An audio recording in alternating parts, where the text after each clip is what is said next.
USCHO.com.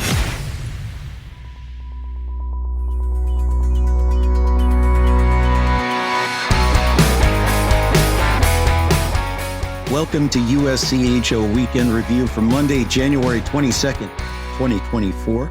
I'm Ed Trefzger along with Jim Connelly and Derek Schooley. This podcast is sponsored by the NCAA Men's Division I Frozen Four, April 11th and 13th at XL Energy Center in St. Paul, Minnesota. Visit ncaa.com/mfrozen4 to get your seats. Well, another week, gentlemen, and it was good, Derek, to see you in person. Albeit briefly, it was a business trip for us and a lot of business for you to take care of. So just some brief greetings and passing. Yeah, I would apologize, Ed. I was going to come up and talk to you and after the game, but I wasn't in the mood to talk. So I figured the next time we see each other would be at the Frozen Four, and we could talk a little bit more civilly than I was in the mood to talk at that time. I was too busy staring down referees and good stuff and fun stuff like that. Yeah, I totally understood. I thought to myself, he's not going to be in a good mood. But we're all in a good mood this morning as we talk about the whole National College Hockey season. And let's start with Hockey East. Boston University, number 1 in the USCHO poll, and I expect them to repeat today. And number 2, Boston College. Both of them had sweeps, BU over Vermont and BC over Merrimack. That was home and home with that one. So this coming weekend, a number 1 versus number 2, the great rivals, one of the best college hockey rivals, Friday at BC. First time in the entire storied history of this rivalry that these two teams will ever have faced off in a 1 versus 2 matchup. Unbelievable. That, I'll tell you, was the fact that probably stood out to me and shocked me when I was told that a couple of days ago. I guess you have to kind of take a grain of salt that they've been playing hockey for more than 100 years against one another. But the poll has only been around for about 40. So maybe there was some times back 50, 60, 70 years ago where they were the two best teams in the country. But even then, I doubt it. The Eastern teams were never considered the best. So were there polls back then, we would have probably never had a 1 versus 2 then. Listen, these are two great teams. I got to be on the call for BC Merrimack yesterday. And that freshman line that BC has, it might be the best line in the country. They make some mistakes, don't get me wrong, but when they know where each other is, and they've been playing together for this season plus all of last year with the national team development program, there's no beating. That they are just dominant, and it all happens so quick. You turn a puck over against that freshman line, and it will be in the back of the net within 2 seconds, even if it's at center ice. That's how quick they move. They move the puck quick. They move their bodies quick, and they finish. So really strong BC team. But then you got this BU team with, the household names, Lane Hudson, Macklin Celebrini. They are destroying teams as well. So this will be a great one. Fortunate again to be on the call for both of these games on both Nesson, and I'm now told it'll be on TSN flagship all throughout Canada, the main network up there. So this should be the best weekend of hockey I've been a part of in quite some time. I mean, you just said it all there. I mean, it's a star-powered weekend. You've got all the stars. You've got all the bright lights and the big stage. I was shocked, too, when I saw that it's the first time 1 versus 2 between BU and BC. Think about all the history of the programs and the teams and the players that have been involved in that. And that's pretty impressive. And to have that as a 1 versus 2. And now for you to be even covering it, Jimmy, you're going to have a front row seat to the best action in college hockey this weekend. It's going to be pretty neat to see and pretty good to follow from afar. I'm going to be in Springfield, Massachusetts, so maybe on Friday I should just bump up there to sit in with you and do commentary. It's not that far a drive. You could get there probably. Only 2 hours. Yeah, it's not bad. Now, our friends at College Hockey Inc. must be thrilled to get this kind of national coverage in Canada to help promote the college game in the U.S., which has been a big part of their whole reason for existence over the last decade and more. Yeah, it's awesome. We've had a couple games that have been broadcast on TSN they pick up the feeds. They either put it on TSN, the flagship, TSN Plus, TSN2. It's pretty cool. It's pretty cool to be coast to coast on Canada. You hear from recruits. It gets college hockey out there. College Hockey Inc. has done just a great job. Mike Snee and Jason Hayduk and even Nate Ewell before in getting the word of college hockey out there. And that's just another way to do it. And it's different than the recruiting aspect, which Sean Hogan runs. This is getting college hockey coast to coast in Canada up against major junior.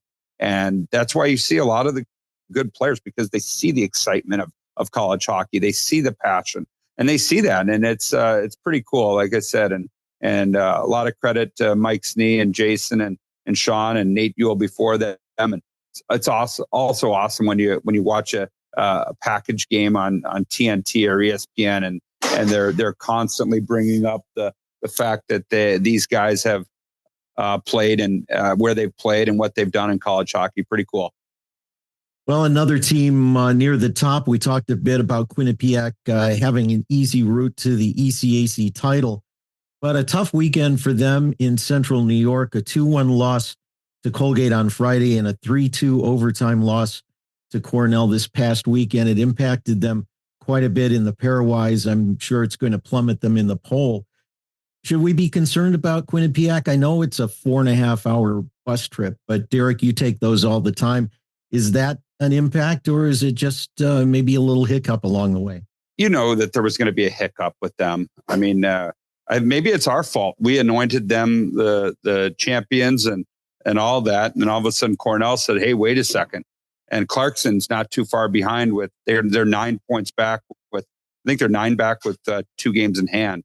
So there's a little bit of a race, but I think this is a hiccup that you don't get off to the start they've had and the record they've had without having a lost weekend here or there. Everybody has it. And so I would expect them to get back on the horse pretty quickly and still be the team to beat in the ECAC. I actually had to go in and make sure that their first line, their top line was still, healthy and playing. I wasn't sure, maybe there was some injuries this weekend that we didn't know about or sickness, but their top line was intact. I don't worry about this that much. This might be the hiccup that you're going to expect along the way, kind of that weekend where then you can have get right weekend the next weekend.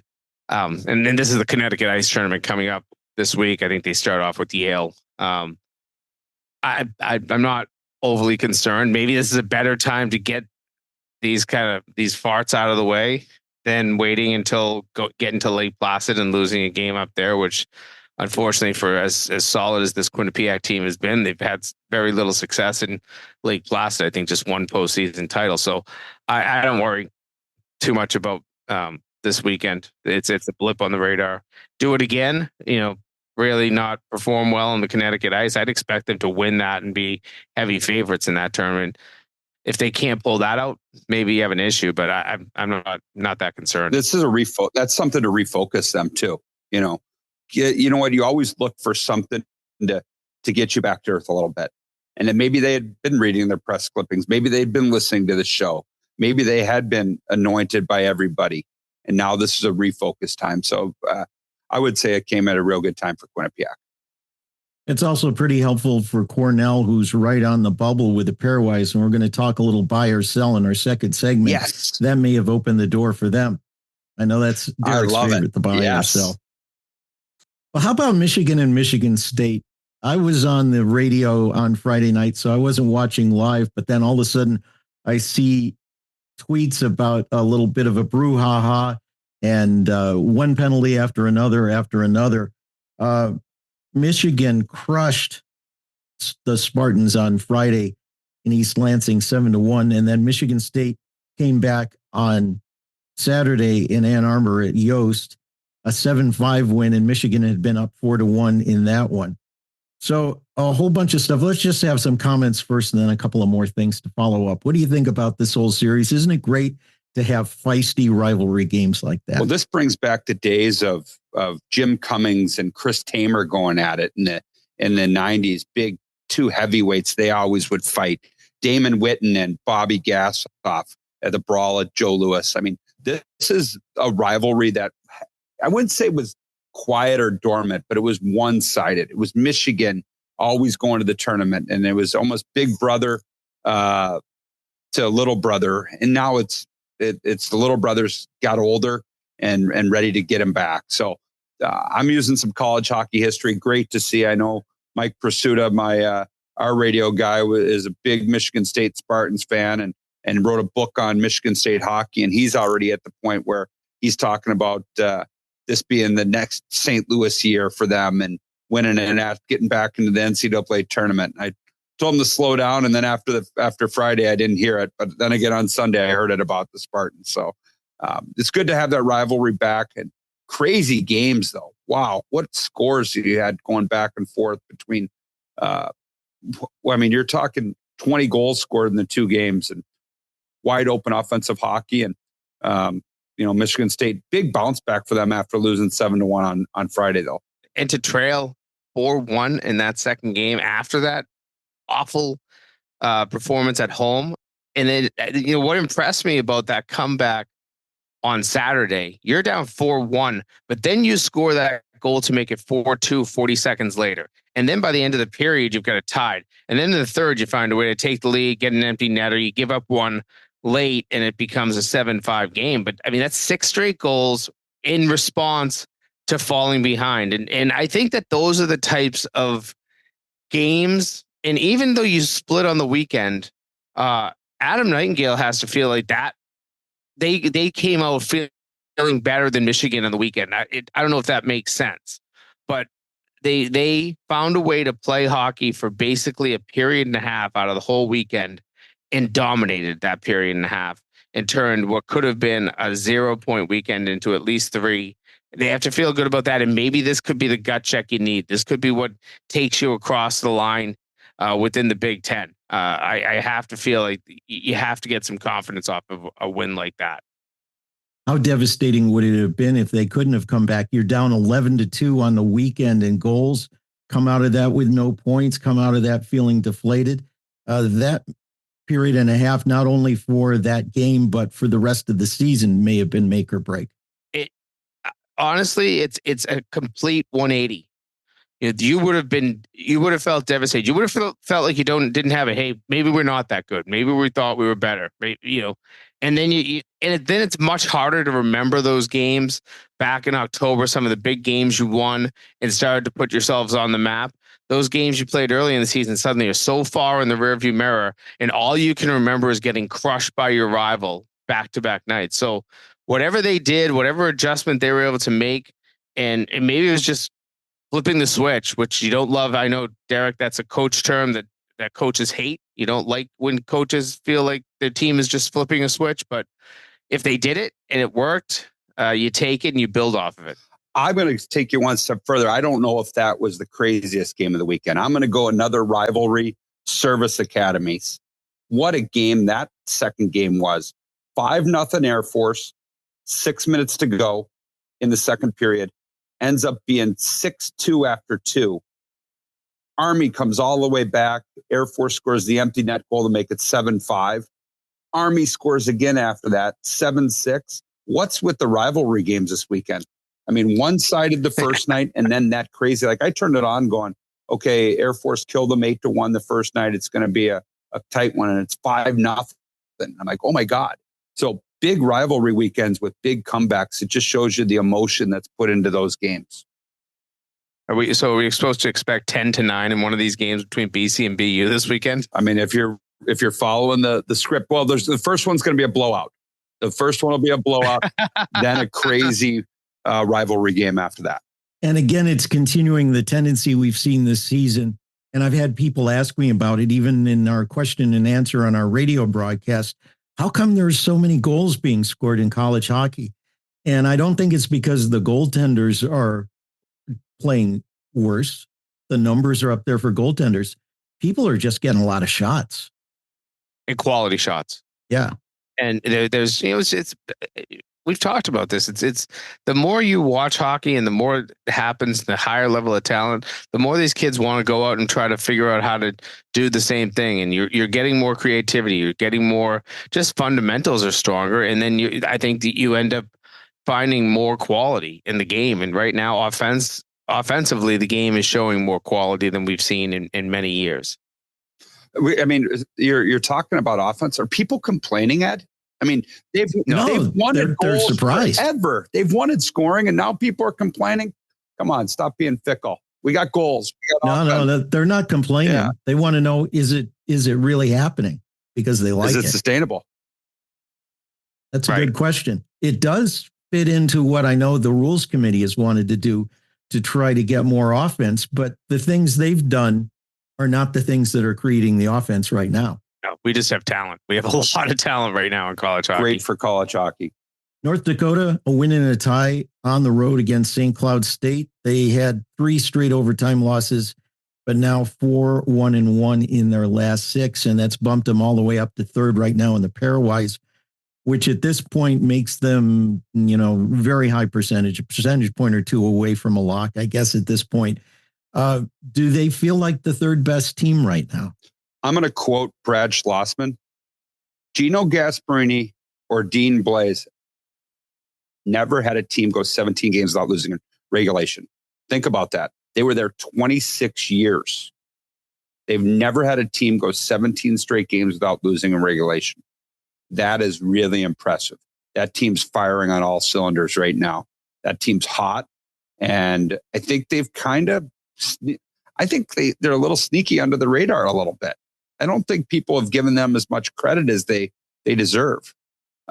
That's a very, very dangerous hockey team that's doing this, playing a really tough schedule. Nationally, I don't think they're getting the credit. I think in the NCHC, people understand how good this team is. But I don't think in the national picture, they don't have, the top lines like Boston College in terms of U.S. players that are coming from World Juniors. And, they didn't have 7 gold medalists on their team. They don't have Macklin Celebrini, who's kind of a lock to be the number 1 draft pick. I mean, like those are sexy names. What they have is an unbelievable team, and top to bottom, I think they might be the most complete team in the country. So that question I put in the notes about do they feel like the 3rd best team? Yes, I think they are. And what you took that quote, I loved it. That I was going to use that if you didn't, Derek. That this is 17 straight without losing in regulation. They're finding ways to at least get points out of games, get percentage points in the PairWise. That's why they're up there in the PairWise. Their record might not reflect everything because you're getting losses for OT losses, but they're still getting points in those games for the PairWise, and that's what's been important. Yeah, so let's give a shout out when you mention names like Gino Gasparini, and then you talk about Brad Berry. You got to put him right up there. He has done a tremendous job. I mean, a national championship first year out of the gate for him, but they have been consistent, and he's been able to replenish a team that has had its cupboard cleaned bare a lot. New defense, new goalies. What that quote says, that neither Gino or Dean have ever done it, but that means that Dave Haxtell's done it. Think about that for a second. That's a lot of wins without losing in regulation. To have that happen twice recently, because he would have brought up, and I'm quoting Brad, he would have brought Dave into that picture too. So apparently it's been done, which that's pretty impressive as well. Before we get to the break and come back with buy or sell, let's touch on Providence. Kind of a scoring slump weekend, a 2-0 win on the first night, and then a 4-0 shutout on the second night. Dropped the Friars from 9th to 11th in the PairWise after the weekend. Nate Lehman's got to be wondering a little bit on the scoring side, and certainly hats off to Matt Shaspy to bring Anchorage in and get a win over a top team. Yeah, anybody that reads hockey Twitter knows Mark Diver, and I had a chance to catch up with him yesterday over at Boston College, and he said it feels like every year in recent memory, a month of the season goes by and Providence just loses their scoring offense. And here we are again. They're not scoring goals. They lost 7-1 to Boston College the weekend before. I know that they came back and won. It was either 4-3 or 5-4. The following night, it was a great come from behind victory. But that if you kind of take that game out of the equation, they're not scoring. That's 3 goals in the other 3 games over the last 2 weekends. There's concern for sure. I do know that Hamelash, who's probably their best offensive talent, he is out of the lineup. He's still, I think Mark said, a couple of weeks away. He had a wrist skated over and he came back and played a little bit on a misdiagnosis type of situation, and then went in for the surgery after a couple more games, from what I understand. And that's set him back, and that's a big cog to their team. They need to get him back, but I feel like this Providence team has plenty of talent. They will find ways to come back. They do really, they play one of the best defensive structures in Hockey East. So I do feel like they can win without scoring. They don't need to score 7 a night. They just need to usually get to 3 and they'll be okay. But right now, those 3 are just harder to find. I think they'll get back, but this is a little bump in the road for them this season. Yeah, like you said, hats off to Matt Shasby. Jared Wales, a good goaltender, and he's had some big wins for him this year. And to go in there and shut out Providence is a big feather in Anchorage's cap. I will say this: they got some games coming up that they should make some hay on here pretty quickly. I know that they've got a big challenge where they can climb and try to catch UConn in 2 weeks, but they've got UMass Lowell right now. That's a team that's down towards the bottom of the pack, so that if they're going to get healthy scoring wise, they've got to do it soon, because they're falling in the wayside a little bit. They're 17 points behind BU. They're 11 points behind Boston College. They're 8 behind Maine, and they're right in the mix there with Connecticut 3 back and UMass 2 back. So they've got to get healthy as far as scoring wise and with their bodies back, but they got to do it right away against Lowell. Derek, let me ask you one kind of general question. You hear about a player being out of the lineup, maybe a star player, and certainly you may miss a defenseman who's one of your top guys, or a top forward who puts up a lot of goals. But what about the domino effect of losing one player and how that may work through your whole lineup and affect the team more than just that individual player might? Well, I mean, it affects your lines. It affects your confidence. It affects chemistry. I mean, it's a big deal to lose a high impact player, because you don't want that to continue. And you need guys to step up. And that's what happens. Guys need to step up and hopefully get better and be have those things happen, because everybody's going to have injuries. Everybody's going to have injuries. And you need to make sure that when people do go out, that you have that next body up mentality. So hopefully that happens sooner than later. We're going to take a break. We're going to do a little bit of buy or sell on conferences and how many teams they get into the tournament. This podcast is sponsored by the NCAA Men's Division I Frozen Four, April 11th and 13th at XL Energy Center in St. Paul, Minnesota. Where are my hockey fans at? Present! Welcome to Fandom 101. It's NCAA Ice Hockey Championship time, when the hottest teams in the country face off under one roof. Be there to see your squad hoist the ultimate trophy overhead. The NCAA Men's Frozen Four, April 11th and 13th in St. Paul, Minnesota. Attendance is encouraged. Passion is mandatory. Buy your seats today at ncaa.com/mfrozen4. Class dismissed.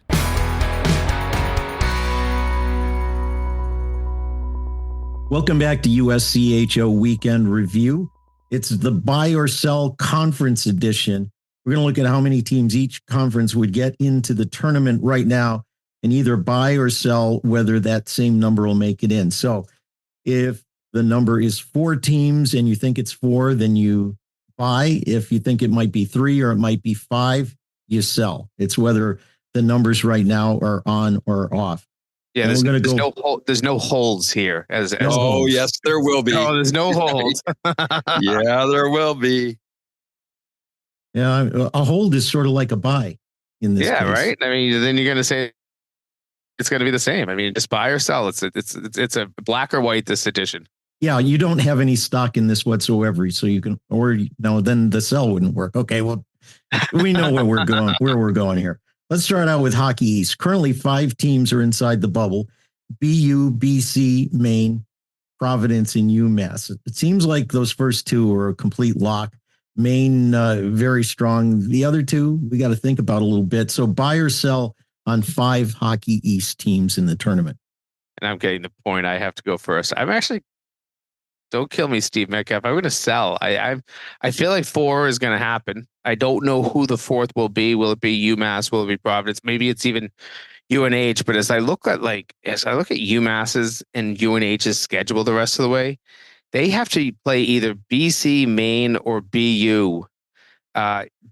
Each team, I believe, 6 times down the stretch here in the regular season. So unless you're making some hay and winning some of those games, you're going to slip. And there's not a lot of room left to slip for any of these teams. So I BCBU Maine, lock it up. They're going to have 3 at least, but I see this number more as 4 than 5. I'm going to buy because I'm going to stick, whether it's UMass or you've got another couple different scenarios with UMass, but you also have New Hampshire still floating around in there. So I'm going to buy. I'm also going to buy. And part of what's influencing my whole thought on this, and we're going to get into the other leagues later, but I think that Hockey East, Big Ten, and NCHC are going to divide up at least 13 spots among them. I might have thought differently a couple of weeks ago, but I think those will do that. And Hockey East, getting 5 of them, I'm going to buy on that one because I think they'll get the largest proportion of the 13. And that's the thing. Like Jimmy always sells, but then you only got like 8 teams in the tournament. So you hit it right on the head, Ed. There, we still got to have 16 teams in the tournament. Good point.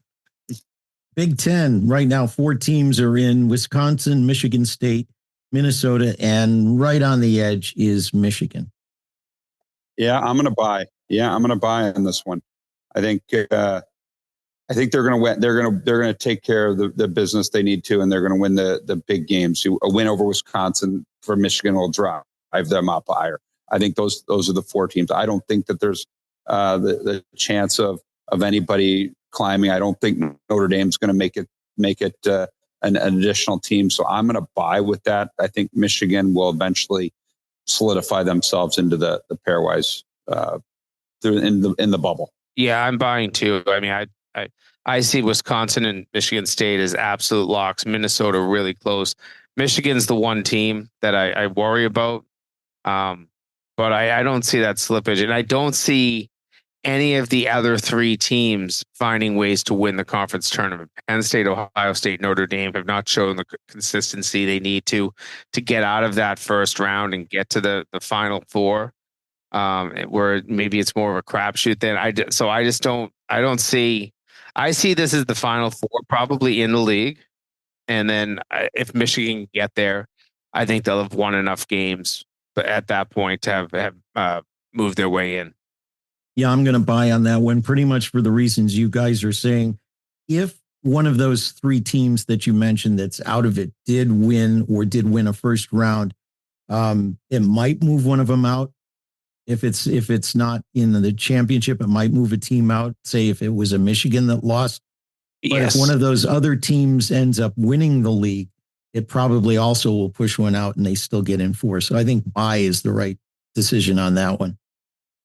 NCHC also currently 4: North Dakota, Denver, Western Michigan, and St. Cloud. And maybe I'll go first on this one. I'm going to buy on that one much for the same reason that I just said for the Big Ten. But NCHC, you can make an argument that if somebody else wins that league, they get in 5. I think there may be enough breathing room there, but I'm going to say buy.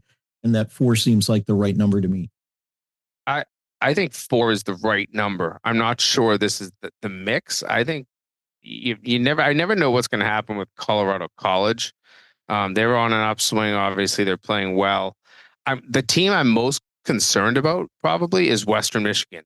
They still have to play 2 games at Denver, 2 games at St. Cloud and 2 games at North Dakota, not to mention a home series this weekend coming up with Colorado College. So they have all 6 opponents left to play at this point, but it's the fact that the 3 toughest of those series are on the road. I could see, not getting a ton of points out of those series. If you only got maybe 6 points out of those 3 series, that's a point a game. Not enough at this point. That could really shoot down their PairWise, and they could slip. I'm going to buy. Like, I agree with you. I think that there's going to get 4. And like you said at the beginning, Ed, that's 13 between the Big Ten and CHC and Hockey. So I'm gonna buy with 4. And I also agree with you. I don't know what the right combination is, because I do think Colorado College is playing very well, and I think they're a good hockey team. They're built for now. You saw them make the finals last year. I think they lost 1-0 to St. Cloud in the finals, if I remember correctly.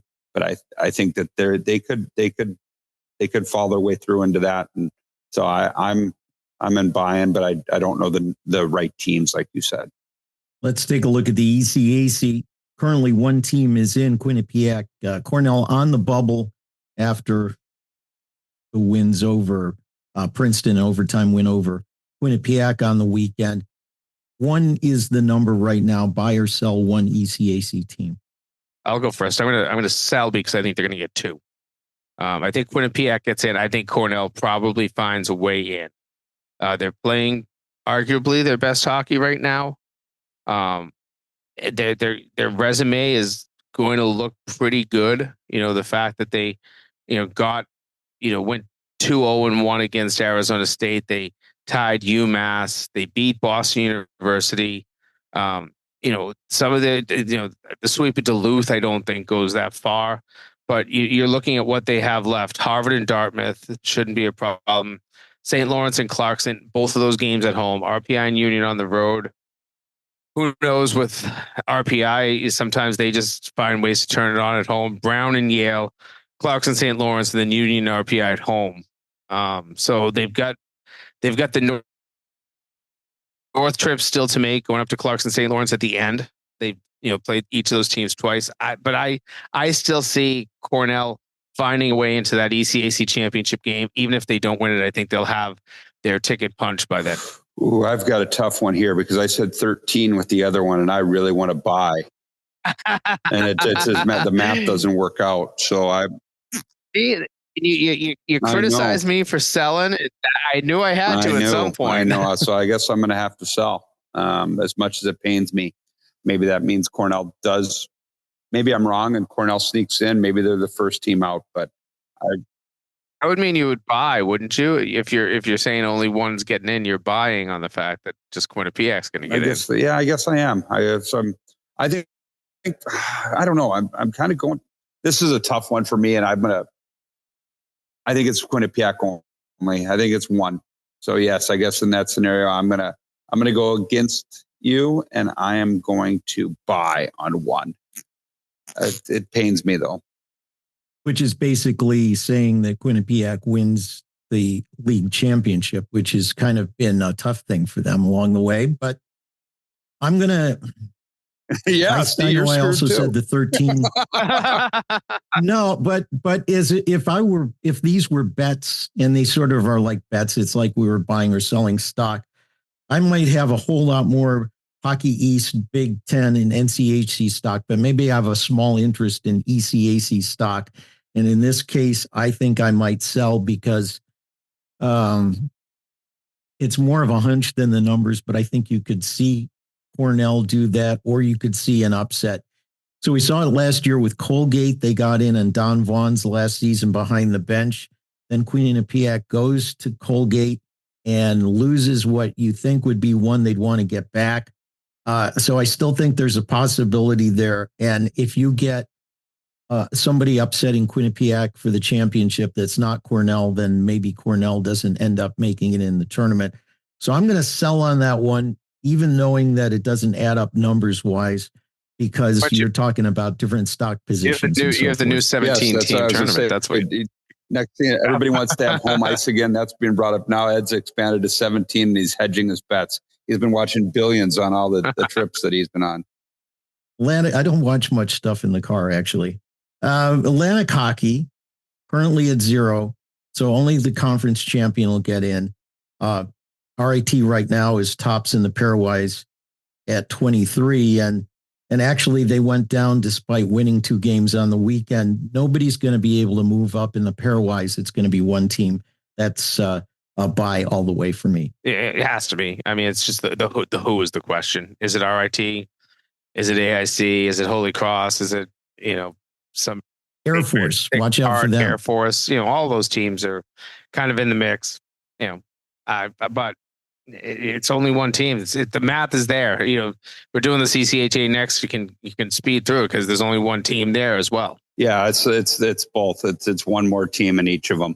And like you said, the question mark is what team. I was impressed by RT this week, and I wouldn't want to get them if they end up being a first round opponent. Watch out, somebody, because they've beaten some good teams, and they've got good blue line, they've got good offense, they got good goaltending. So, it's very easy that those are going to be one in each of the 2 leagues. CCHA, we just pretty much summed it up. I guess we're a buy all the way across the board. Minnesota State, a weekend sweep. They're tops in the league at 29 in the PairWise.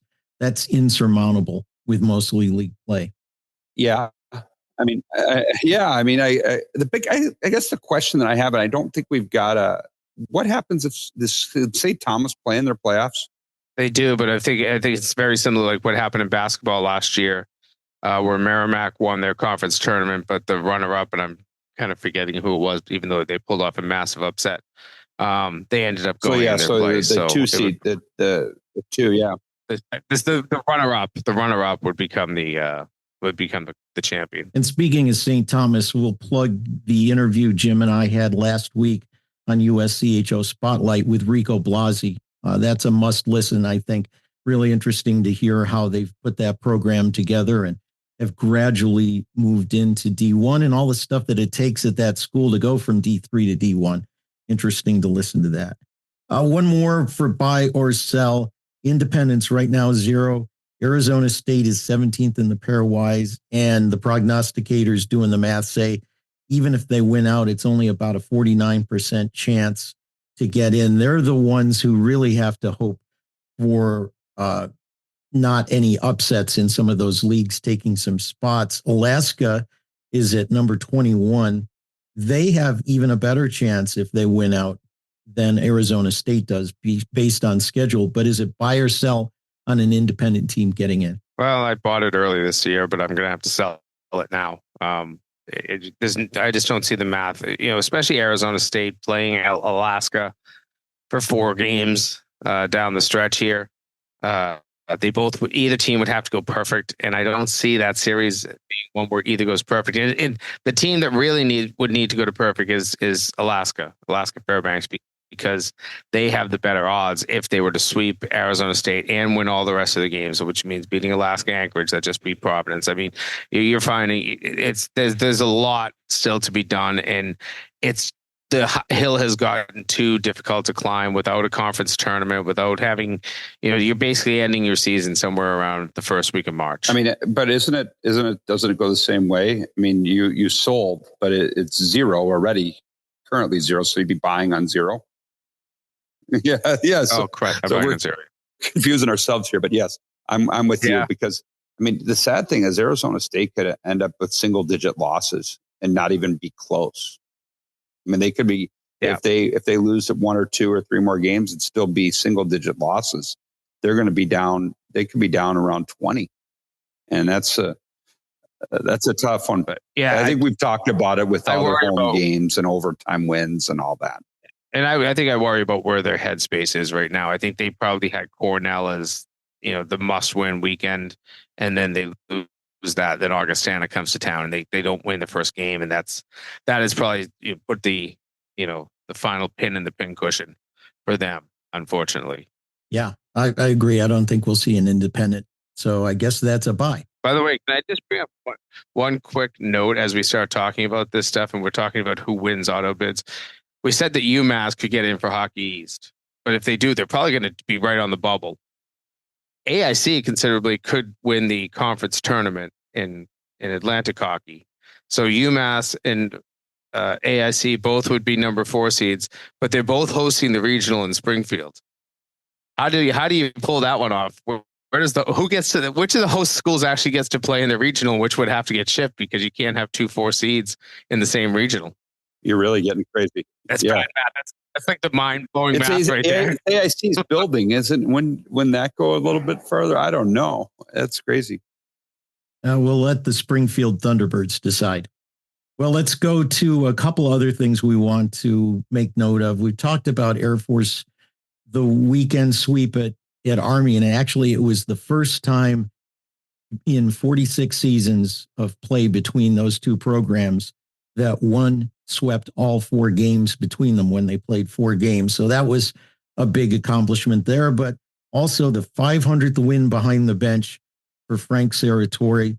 Some of those came at Denver, and also he's one of only 4 active coaches with 500 wins or more. Derek, you're the best guy to talk about Frank on this one. What are your thoughts about Frank Serratore's great accomplishment? Oh, it's unbelievable. I'm so proud to be a part of it. I played for Frank. I worked for Frank. I consider him one of my best friends and a mentor. And it's one of those things where I texted him, and then I went back and counted to see actually how many I've been a part of his 500 wins. I've been a part of 97 of them, 76 as a coach, and 21 I've not been excited to be a part of as the losing coach. the losing side. But I'm just really excited for him. It just shows the longevity. It shows him. I sent him a text, basically said that, and he said, whatever the math is, you've been a big part of them. So a lot of credit also goes to the staff that he's had. He's had such, and I'm going outside of myself, but his coaching tree has been outstanding. Joe Doyle and Andy Berg have been there for a long, long time, won a lot of games. He's moved on. Steve Miller worked there as a hockey ops guy. Mike Corbett has been won a national championship at Quinnipiac, worked for me. Also was a head coach at Alabama Huntsville.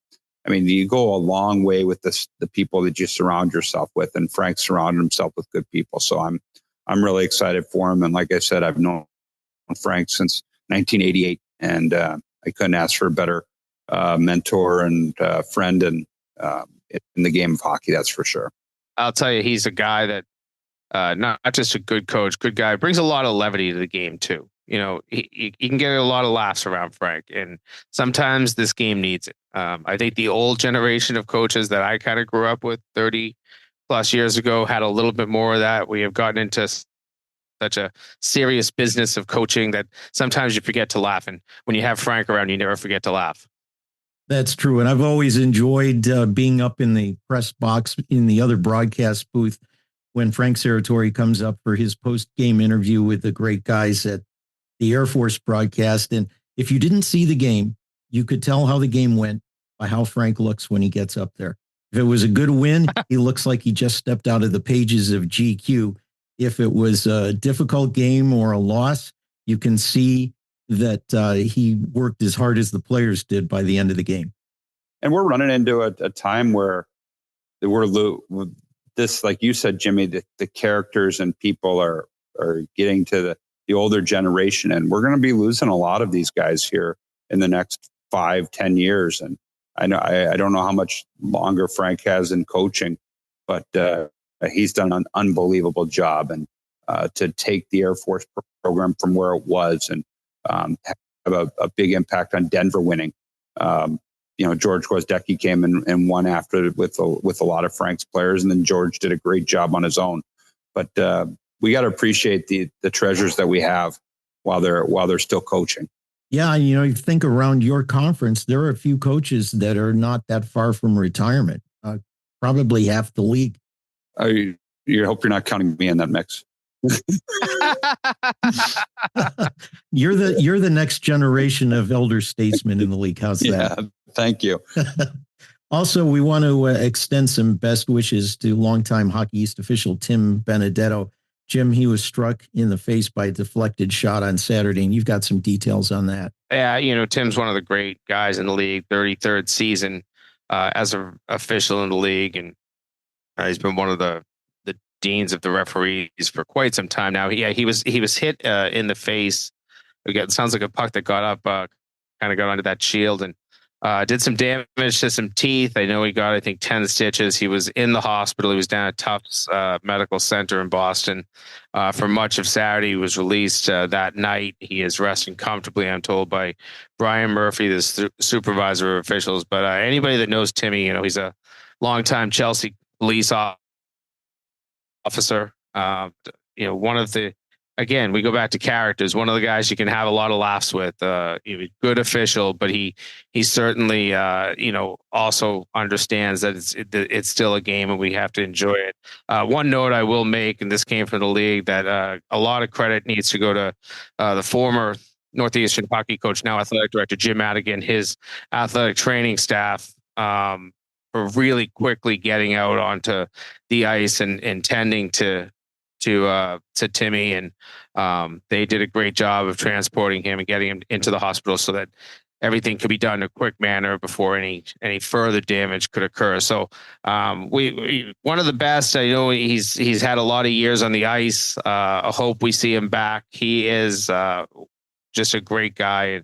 The college hockey community has done a lot of Frozen Fours and NCAA tournament games, IAHF World Championships, World Juniors, all of that sort of stuff. So, Timmy, if you're listening, we wish you the best. We hope to see you back on the ice soon. Agreed. And with that, we'll wrap up there. This podcast is sponsored by the NCAA Men's Division I Frozen Four, April 11th and 13th, 2024 at XL Energy Center in St. Paul, Minnesota. Go to ncaa.com/mfrozen4 to get your tickets today. For Jim Connelly, for Derek Schooley, I'm Ed Trefzger, and this has been USCHO Weekend Review.